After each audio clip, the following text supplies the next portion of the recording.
महाराष्ट्राच्या हृदयात शांततेच्या कुशीत वसलेले एक पवित्र ठिकाण म्हणजेच कायगाव टोका. जेथे नद्या केवळ एकत्र येत नाही, तर काळाच्या गर्भातून वाहून आलेली श्रद्धा सुद्धा एकत्र येते. नमस्कार मित्रांनो, तर आज आपण अशा ठिकाणी आलो आहे जिथलं शिवलिंग प्रभू श्रीरामांनी प्रस्थापित केलेला आहे आणि इथला इतिहास एवढा जुना आहे की तुम्ही मंदिराला पाहूनच तुम्ही समजू शकता. तर आज आपण आलो आहोत सिद्धेश्वर मंदिर येथे.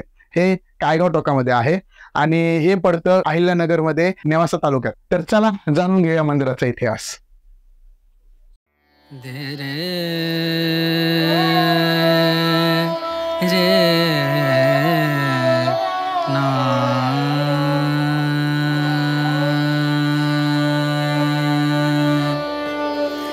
रे ना आ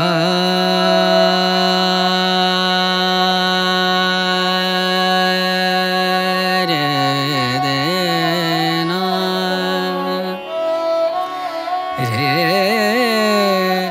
तर आपल्यासोबत आहे दत्तात्रय महाराज आणि आपण यांच्याकडून आणखी काही माहिती या मंदिराबद्दल जाणून घेऊया.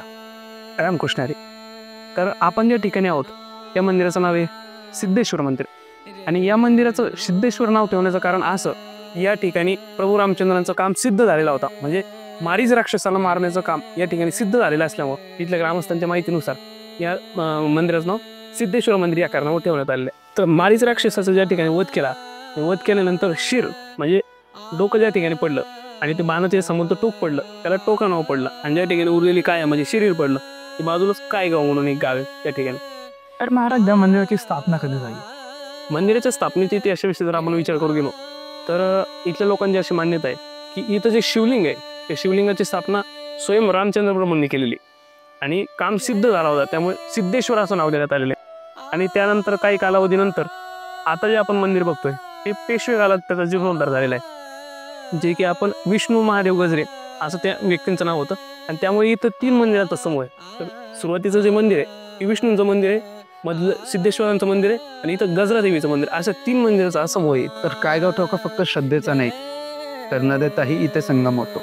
इथे गोदावरी नदी आणि प्रवरा नदी या दोन्ही नद्यांचा संगम या ठिकाणी होतो. इथे आजही लोक दशक्रियाविधी, पिंडदान, नदी पूजन तुम्हाला करताना दिसणार.